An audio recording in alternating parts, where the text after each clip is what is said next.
सर्वांना मैत्रीपूर्ण जय भीम. विचार मंच आयोजित धम्मग्रंथ पठण मालिकेमध्ये मी प्रणाली काटे आपणा सर्वांचे स्वागत करते. पाप अपरिपक्व असेपर्यंत गोड लागते, परंतु ते पक्व होऊ लागले की खूप दुःखकारक असते. बुद्ध आणि त्यांचा धम्म तृतीय खंड भाग 5. जेव्हा धम्म करुणेपेक्षाही मैत्रीचे महत्त्व अधिक प्रतिपादतो तेव्हा सद्धम्म रूप पावतो. भगवान बुद्ध केवळ करुणा शिकून थांबले नाही.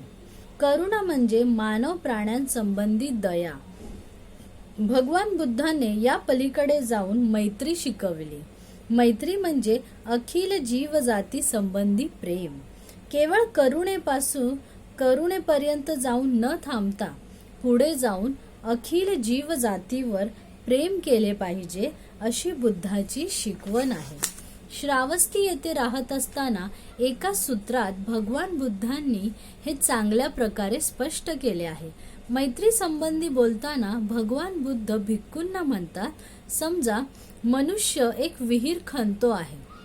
भूमी त्यावर रागवते काय? नाही भगवान, नाही, ते भिक्खू उत्तरले. समजा एक मनुष्य लाख आणि रंग घेऊन हवेत चित्र रंगू लागला, तो चित्र रंगू शकेल असे तुम्हाला वाटते काय? नाही भगवान. का नाही? भिक्खू म्हणाले, कारण हवेत असे काळे फलक नाहीत की ज्यावर रंग भरता येईल.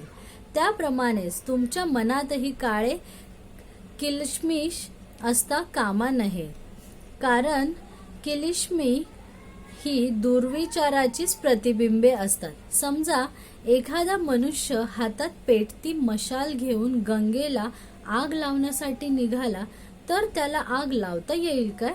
नाही, नाही भगवान. का नाही? कारण गंगेच्या पाण्यात ज्वालाग्राहीपणा नाही. आपले प्रवचन संपवित भगवंत म्हणाले, ज्याप्रमाणे भूमीला इजा झाल्यासारखे वाटत नाही आणि ती रागावत नाही, ज्याप्रमाणे हवा आपल्यावर कसलीच प्रतिक्रिया होऊ देत नाही आणि ज्याप्रमाणे अग्नीने विचलित न होता गंगाजळ सारखे वाहत राहते, त्याप्रमाणे भिक्खूंनो, तुम्ही दुसऱ्याने केलेल्या अपमान आणि अन्याय सहन करून त्याच्याशी मैत्रीनेच वागत राहिले पाहिजे. भिक्खूंनो, मैत्री ही सतत आणि अप्रतिहत वाहत राहिली पाहिजे.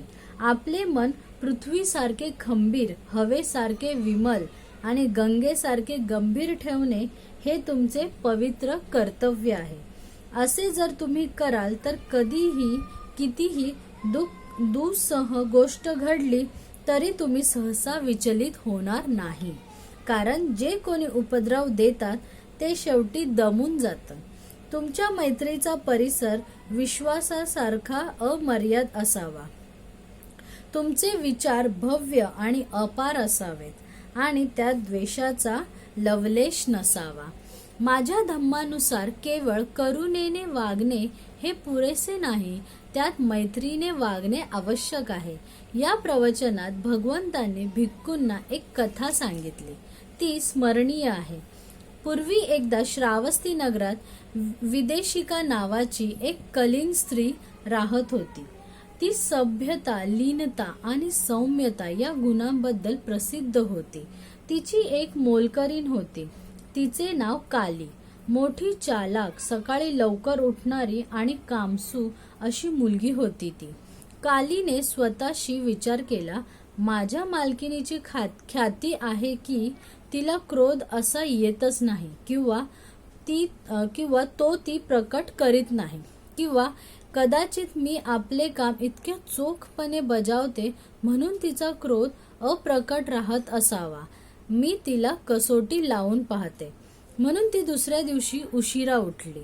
तिच्या मालकिनीने तिला हाक मारून विचारले, तू इतक्या उशिरा का उठलीस? मोलकरीण म्हणाली, त्यात काय बाईसाहेब? रागावून आणि चिडून ती मालकीन मनाशी म्हणाली, त्यात काही नाही, लबाड कुठली. मोलकरीने विचार केला, राग हा विकार तिच्या ठिकाणी आहे तर ती दाखवित नाही एवढेच. मी माझे काम चोख बजावते म्हणून ती रागवीत नसावी. आणखी मी तिची कसोटी घेईन म्हणून ती दुसऱ्या दिवशी अधिक उशिरा उठली. मालकरीने विचारले, काळे, तू उशिरा का उठलीस? मोलकरणीने उत्तर दिले, त्यात काय आहे? आपला राग आणि चीड शब्दात व्यक्त करीत मालकीन म्हणाली, असं, त्यात काही नाही काय, लबाड कुठली. असं तसं त्या मोलकरणीने विचार केला. राग हा विचार तिच्या ठिकाणी आहे, पण माझे काम नीट करते मी, म्हणून ती तो दाखवित नाही. मी आणखीन अधिक तिची कसोटी घे. म्हणून ती दुसऱ्या दिवशी फारच उशिरा उठली. मालकिनीने तिला हाक मारून विचारले, इतक्या उशिरा का उठलीस? मोलकरणीने उत्तर दिले, त्यात काय? असं तसं इतक्या उशिरा उठणे म्हणजे काहीच नाही काय, लब्बाड मुली. असे उद्गार काढून मालकिनीने चिडून रागाने एक अडसर उचलला आणि रक्त येईल इतक्या जोराने तो तिच्या डोक्यात घातला. खोकं पडून रक्तबंबाळ झालेले आपले डोके धरून कालीने आरोळ्यात ठोकून सर्व शेजारी जागे केले आणि ओरडत सुटली, पहा बाई, माझी मालकीन किती लीन आहे, सौम्य आहे माझी मालकीन. हे एवढे कशासाठी? तर तिची एकुलती एक मोलकरीण उशिरा उठली म्हणून. ती इतकी रागावली, चिडली होती की हातात अडसर घेऊन माझ्यावर झेप घेऊन तिने माझे डोके फोडले. याचा परिणाम असा झाला की वेदेशिका ही कोणी लीन आणि सौम्य स्त्री नसून ती अत्यंत चिडखोर स्वभावाची आहे अशी तिची खात्री झाली. याप्रमाणेच जोपर्यंत चीड आणण्याजोगे काही म्हटले नाही तोपर्यंतच भिक्खू सौम्य, सभ्य आणि लीन असण्याचा संभव आहे. जेव्हा त्याला चीड येण्यासारखे शब्द बोलले जातात तेव्हाच त्याच्या ठिकाणी मैत्री म्हणजे बंधुभाव आहे की नाही याची खात्री पटते. ही गोष्ट सांगून भगवंतांनी म्हटले, केवळ वस्त्र आणि अन्न मिळवण्यासाठी भिक्खूने मैत्रीभाव व्यक्त केला तर त्याच्या ठिकाणी मैत्री भावना आहे असे मी समजत नाही. ज्याची मैत्री भावना ही धम्म सिद्धांतातून उगम पावते त्यालाच मी खरा भिक्खू समजतो. पुण्यर्जनासाठी केलेली कृत्ये ही मैत्रीच्या एका षोडशांशाच्याही मोलाची नाही. मैत्री म्हणजे चित्ताची स्वतंत्रता. ती आपल्यामध्ये सर्व पुण्य कृत्यांना समाविष्ट करून घेते. ती चमकते, प्रकाशिते, ती प्रज्वलित होते. भिक्खूंनो, सर्व ताऱ्यांचे तेज चंद्रप्रभेच्या एका षोडशांश नसते. चंद्रप्रभा त्यांचे सर्व तेज आपणात सामावून घेऊन स्वतः चमकते, प्रज्वलित होते. त्याप्रमाणेच पुण्यर्जनासाठी केलेली कृत्ये मैत्रीच्या एका षोडशांश मोलाचा नाही. मैत्री म्हणजे अंतःकरणाची स्वतंत्रता. ती सर्व पुण्यकृत्यांना स्वतःमध्ये सामावून चमकवते, प्रकाशते, प्रज्वलित होते. त्याप्रमाणेच भिक्खूंनो, जसा वर्षा ऋतू अखेर सूर्य स्वच्छ निरभ्र अशा आकाशात उगवून सारे किलिष्म नाहीसे करतो आणि स्वतः चमकतो, प्रकाशतो आणि प्रज्वलित होतो, अगदी त्याचप्रमाणे पुण्यर्जनांसाठी योजलेली सर्व साधने ही मैत्रीच्या एका षोडशांश इतकीही मोलाची नाहीत. मैत्री म्हणजे अंतःकरणाची स्वतंत्रता. ती सर्व पुण्यकृत्यांना आपल्यामध्ये सामावून घेऊन चमकते, प्रकाशते आणि प्रज्वलित होते. उपविभाग 4. धम्माला सद्धम्म रूप येण्यासाठी त्याने सामाजिक भेदाने उत्पन्न झालेले निर्बंध नाहीसे केले पाहिजे. धम्माला सद्धम्म रूप प्राप्त व्हायला त्याने माणसात भेद करणारे अडसर मोडून काढले पाहिजे. आदर्श समाज कोणता? ब्राह्मणांच्या मते वेदामध्ये ध्येय रूप समाजाची व्याख्या आहे आणि वेद हे स्वतः प्रमाण असल्यामुळे वेदप्रणीत आदर्श समाज हाच एकमेव माणसाने मान्य करण्यासारखा आहे. वेदप्रणीत आदर्श समाज म्हणजे चातुर्वर्ण. वेदानुसार अशा समाजाने 3 अटी पाळल्या पाहिजेत. पहिली अट म्हणजे ब्राह्मण, क्षत्रिय, वैश्य आणि शूद्र असे त्या समाजात 4 वर्ण असले पाहिजेत. या वर्गाचे परस्पर संबंध क्रमिक विषमतेच्या तत्वांवर आधारलेले असले पाहिजेत. दुसऱ्या शब्दात सांगावयाचे म्हणजे हे सर्व समान असता कामा नयेत, तर प्रतिष्ठा, अधिकार आणि विशेष हक्क यांच्या प्रमाणात ते एक दुसऱ्यावर अशा रीतीने आधारलेले असले पाहिजे. ब्राह्मण हे सर्वांच्या वरती, क्षत्रिय त्यांच्या खाली पण वैश्यांच्या वरती, वैश्य क्षत्रियांच्या खाली परंतु शूद्रांच्या वर, आणि शूद्र हे सर्वांच्या खाली. चातुर्वर्णाचा दुसरा विशेष म्हणजे प्रत्येक वर्गाने त्याला विहित असाच व्यवसाय केला पाहिजे. ब्राह्मणांचा व्यवसाय म्हणजे अध्ययन, अध्यापन आणि धार्मिक संस्कार. क्षत्रियांचा शस्त्र धारण करणे आणि युद्ध करणे. वैश्यांचा व्यवसाय व्यापार धंदा. शूद्रांचा व्यवसाय वरील तीनही उच्च वर्णांची सेवा. कुठल्याही एका वर्गाने आपल्या व्यवसायाचे उल्लंघन करून दुसऱ्याच्या व्यवसायावर आक्रमण करावयाचे नाही. या आदर्श समाजाच्या सिद्धांताचा आग्रह धरून ब्राह्मणांनी तो लोकांना शिकविला. या सिद्धांताचा आत्मा विषमता आहे हे स्पष्टच आहे.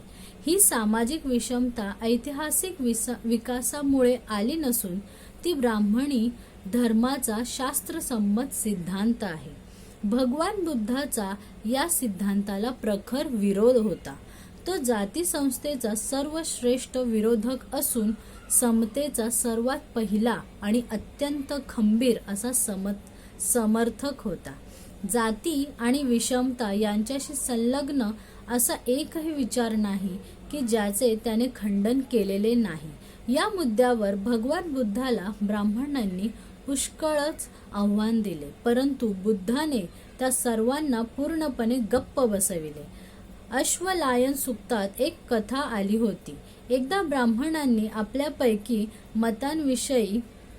आपल्यापैकी अश्वलायन नावाच्या पुरुषाला बुद्धाकडे जाऊन त्याच्या जात आणि विषमता या मतांविषयी वाद घालण्यास प्रवृत्त केले. अश्वलायन भगवान बुद्धांकडे गेला आणि त्याने ब्राह्मणांचे श्रेष्ठत्व प्रस्थापित करणारा पक्ष मांडला. तो म्हणाला, हे गौतमा, ब्राह्मण असे मानतात की ते स्वतः सर्वश्रेष्ठ वर्ण असून इतर सर्व कृष्ण वर्णातील आहेत. पावित्र्य हे केवळ ब्राह्मणात वसत असते, अब्रह्मात ते वसत नाही. केवळ ब्राह्मणच ब्रह्माचे औरसपुत्र आहेत. ते त्याच्या मुखातून जन्मास आले, तेच त्याच्यापासून उत्पन्न झालेले, त्याने पैदा केलेले आणि त्याचे वारस आहेत. यावर गौतमा, तुझे काय म्हणणे आहे? भगवान बुद्धाच्या उत्तराने अश्वलायन अगदी गारठूनच गेला. भगवान बुद्ध म्हणाले, अश्वलायन, ब्राह्मणांच्या ब्राह्मण्या या ऋतुमती होत नाहीत काय? त्या गर्भधारणा करीत नाहीत काय? त्या बाळांत होऊनच मुलाला जन्म देतात ना? असे असून सुद्धा, म्हणजे स्त्रीपासून जन्मास येऊन सुद्धा तू जे काही म्हणतोस ते सर्व ब्राह्मण खरे मानतात काय? अश्वलायन निरुत्तर झाला. भगवान बुद्धाने अश्वलायनाला पुढे दुसरा प्रश्न विचारला.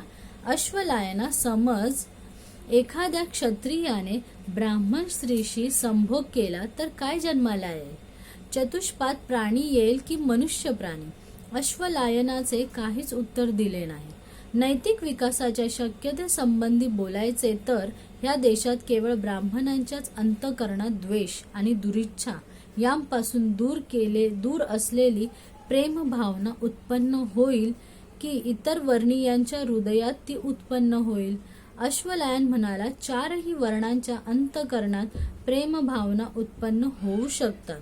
भगवान बुद्धाने विचारले, अश्वलायना, योन आणि कंबोज आणि त्यांच्या सन्निध असलेल्या देशात स्वामी आणि दास हे दोनच वर्ण आहेत आणि तेथे स्वामीचा दास आणि दासाचा स्वामी असे स्थित्यंतर होऊ शकते.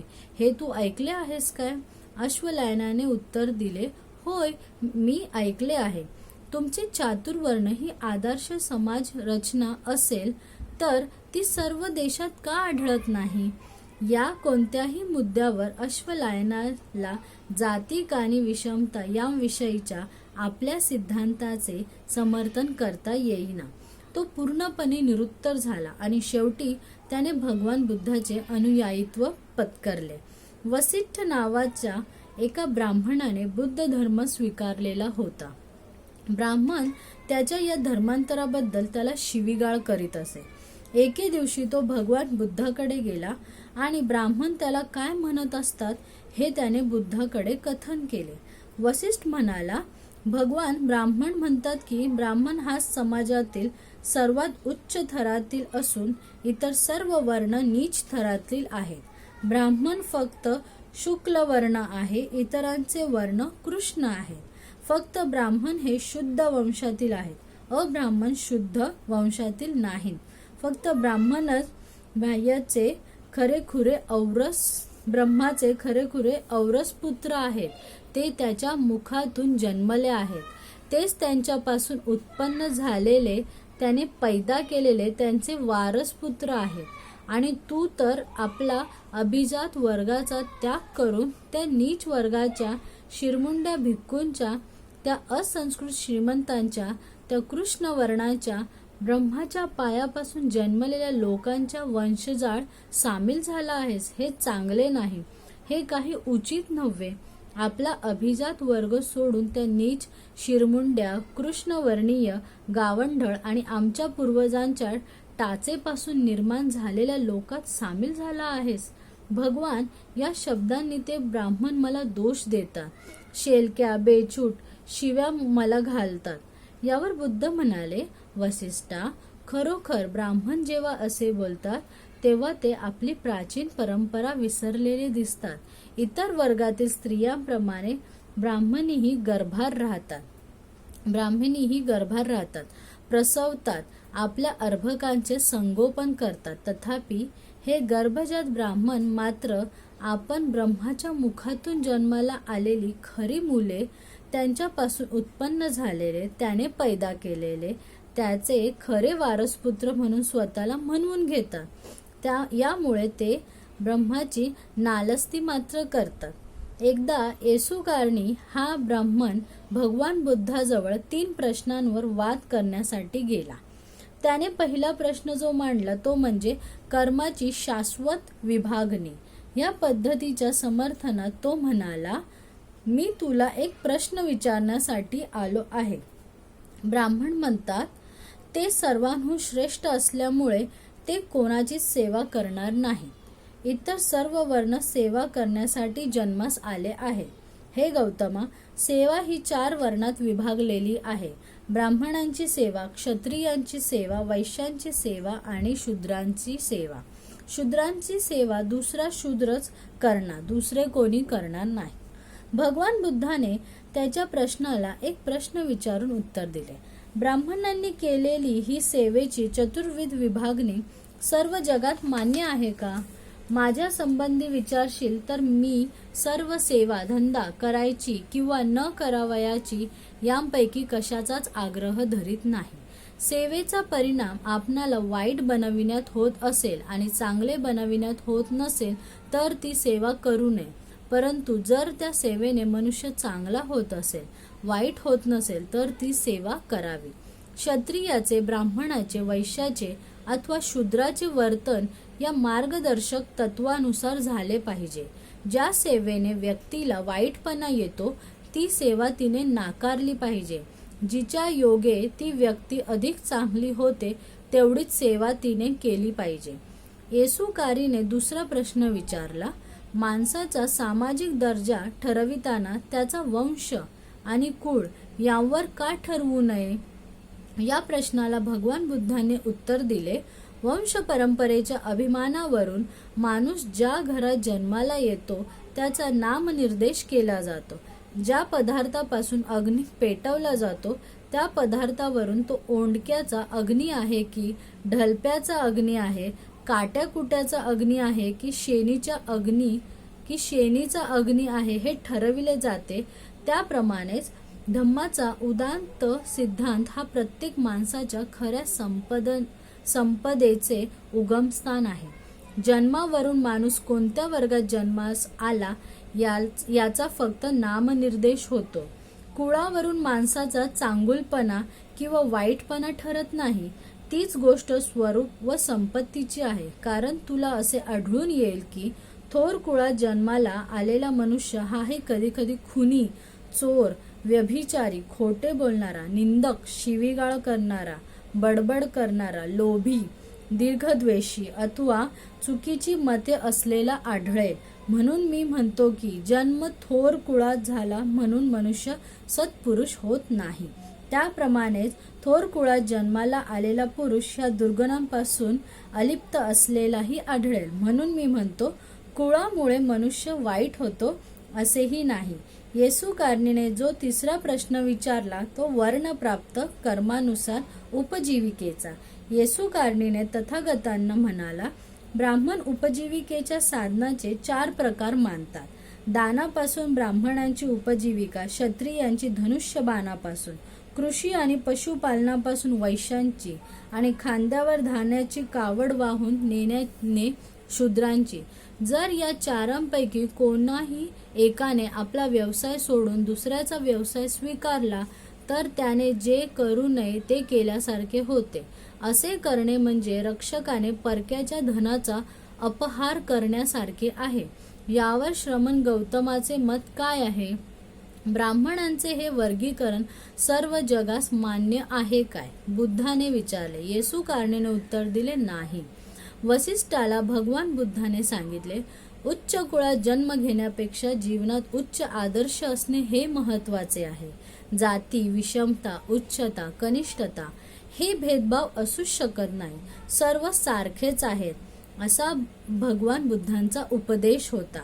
जसे दुसरे तसाच मी, जसे आम्ही तसेच दुसरे या विचाराने दुसऱ्यांशी समरस व्हा, हा भगवान बुद्धांचा उपदेश होता.